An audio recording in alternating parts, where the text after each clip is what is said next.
दोस्तों आज ये स्टोरी बहुत इंपॉर्टेंट होने वाली है, जो आप सभी थोड़ा सा समय निकाल कर जरूर सुने। आपके जीवन को सकारात्मक ऊर्जा से भर देगा। So let's start the video. एक बार की बात है, एक आदमी रात के समय अपने घर को जा रहा था। रास्ते में चलते चलते अचानक से आवाज आई, ठहरो। आवाज सुनकर वह रुक गया। उसने पलट कर देखा मगर उसे कोई नजर न आया। वो वापस फिर अपने रास्ते पर चल दिया। आवाज दोबारा आई, कहाँ जा रहे हो, रुक जाओ। वो व्यक्ति रुक गया। वो आदमी जिस रास्ते पर जा रहा था उस रास्ते के एक तरफ दूर तक घनेरे वृक्ष लगे हुए थे। आवाज वहीं से गूंजी थी। उस व्यक्ति ने उन्हीं घनेरू वृक्ष की ओर अपना नजर घुमाया। तभी कहा गया, घबराओ मत, तुम्हें कोई नुकसान पहुंचाने के लिए नहीं रोका गया है, बल्कि इसमें तुम्हारे फायदे की ही बात है। उस व्यक्ति ने पूछा, तुम कौन हो? उसे जवाब मिला, यह सवाल अभी मत करो, पर तुम कौन, मुझे दिखाई क्यों नहीं दे रहे हो? फिर आवाज आई, फिक्र मत करो, बहुत जल्द मैं तुम्हारे सामने प्रकट हो जाऊंगा। पहले तुम मुझे अपना नाम बताओ। उस व्यक्ति ने अपना नाम सुभाष गौड़ बताया। फिर आवाज आई, सुभाष ध्यान से देखो उस जमीन को जो तुम्हारे नजरों के सामने है। उस जमीन के किसी एक हिस्से पर तुम्हें कुछ चमकता नजर आएगा। उसने वैसा ही किया जैसे कि उससे कहा गया, यानी उसने अपनी आंखों के सामने वाली जमीन पर नजर दौड़ाना शुरू कर दिया। अचानक उसकी नजर जमीन के एक ऐसे हिस्से पर पड़ी जहां कुछ चमक रहा था। ऐसा लग रहा था जैसे कोई हीरा चमक रहा हो। वह झटपट उस चमकते हीरे की ओर भागा।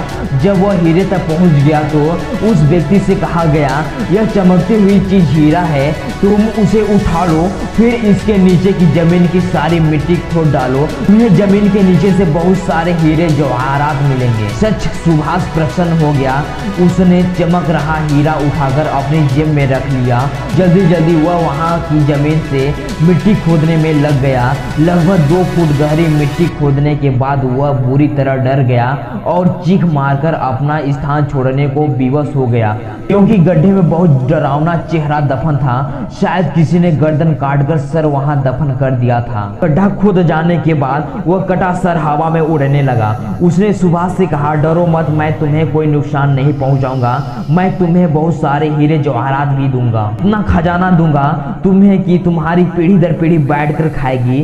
उसके बातों से सुभाष के मन का भय तो खत्म हो गया, मगर उसे घबराहट बराबर हो रही थी।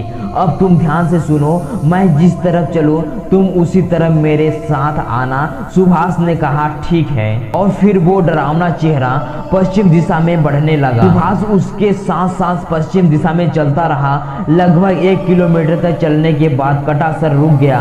सुभाष भी रुक गया। उसने सुभाष से कहा, इस जगह की मिट्टी खोद डालो, हीरे जवाहरात भी यही गड़े हुए हैं। सुभाष को खुशी का ठिकाना ही ना रहा। फिर उसने जल्दी जल्दी वहां से मिट्टी खोदना शुरू कर दिया। मिट्टी खोदते खोदते उसे वहां से हीरे जवाहरात तो नहीं मिले, मगर सर कटा धड़ अवश्य मिला, वो भी बहुत डरावना। उसे देख सुभाष चीखकर अपना स्थान छोड़ वहां से दूर हो गया। तभी हवा में ठहरी उस डरावनी शक्ल ने कहा, डरो मत, यह मेरा शरीर है। सुभाष सूखे पत्ते की तरह थर थर कांप रहा था। कटा हुआ सर बोला, अब तुम्हें एक अंतिम कार्य और करना है, इसके बाद मैं तुम्हें माला माल कर दूंगा। अब तुम एक प्याले में कहीं से खून लेकर आओ, एक प्याला खून। वह भयभीत स्वर में बोला, मैं कहां से लाऊंगा, यह काम तो मेरे बस का नहीं है। उसने साफ इनकार कर दिया। कटा हुआ सिर बोला, यह तो तुम्हें हर कीमत पर करना ही पड़ेगा, वरना फिर तुम्हें हीरे जवाहरात भी नहीं मिलेंगे। सुभाष सोचने पर मजबूर हो गया। कटा सर ने बोला, सोचो मत, काम को जल्द करो। मगर एक प्याला खून लाऊंगा कहां से?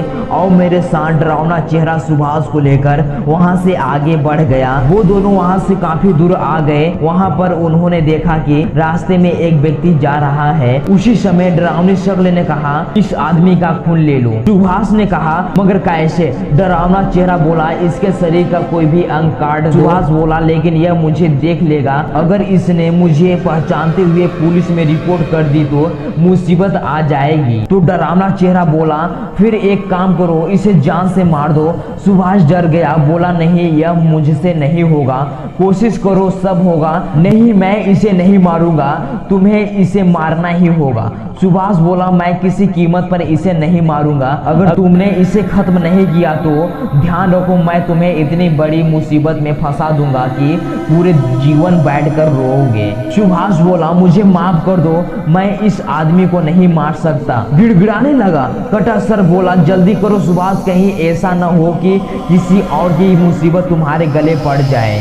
सुभाष बोला, पर तुम एक प्याला खून का करोगे क्या? मैं एक प्याला खून की बगैर जीवित नहीं हो सकता। मुझे जिंदा होने के लिए एक प्याला खून हर कीमत पर चाहिए। सुभाष सोचने लगा। देर मत कर मूर्ख, डरावनी शक्ल ने क्रोधित स्वर में कहा, जल्दी जाकर उसे खत्म कर। इसी के साथ डरावनी चेहरे ने जादू से सुभाष को एक खंजर व एक प्याला दिया। खंजर संभालकर सुभाष उस व्यक्ति की ओर बढ़ा जो रास्ते से गुजर रहा था। शीघ्रता के साथ सुभाष ने उस व्यक्ति का गला काट उसे खत्म कर दिया। उसके घाव से बहते खून का प्याला भर हुआ डरावनी शक्ल के पास आ गया। डरावनी चेहरा प्रसन्न होकर उसे अपने साथ वापस अपने शरीर के पास ले गया। वहां पहुंचकर बोला, इस खून को मेरे शरीर पर डाल दो। उसके कहने के अनुसार सुभाष ने खून उसके शरीर पर डाल दिया। इसी के साथ शरीर उठकर खड़ा हुआ और तुरंत कटी गर्दन उस पर जुड़ गई। वो तो एक भूत तैयार हो गया था। अब सुभाष की हालत खराब होनी शुरू हो गई थी। उस भूत को देख वो बहुत घबराने लगा था। भूत ने उसका उपहास उड़ाने जैसी मजाकिया अंदाज में उसकी तरफ देखा, साथ ही डरावने ढंग में कहा, खून का एक प्याला मुझ पर उड़ेल कर तूने अपनी ही नहीं बल्कि पूरे शहर की मौत को दावत दे डाली। इतना सुन सुभाष के शरीर ने पसीना उगल दिया। वह तुरंत उस जगह से भागा। उसी समय उछाल भरकर भूत ने उस पर झपटा मारा व जमीन पे गिरा दिया। कहा, मुझे बहुत भूख लगी है, मैं तेरा मांस खाऊंगा। सुभाष बोला, मुझे छोड़ दो, मुझे जाने दो। तुम मुझे नहीं मार सकते। मार सकता हूँ तुझे, क्योंकि तूने ही तो मुझे एक प्याला खून दिया। न तू मुझे एक प्याला खून देता और न ही मैं जिंदा होता। अब तो मुझे मारना ही होगा तुझको। इसी के साथ भूत ने अपने नुकीले दांत उसके गले में घुसाकर उसे खत्म कर दिया। फिर वह बारी बारी से उसके शरीर को जगह जगह से उधेड़कर खाने लगा। दोस्तों, ऐसे कई बार हमारे लाइफ में होता है। हम किसी अजनबी इंसानों के ऊपर भरोसा करते हैं और वो हमें झूठी मूठी का लालच देकर वो हमारे भरोसे का फायदा उठाकर हमें मजबूरी और अपने जाल में फंसा लेता है, जिसमें हमें बहुत मुसीबतों का सामना करना पड़ता है।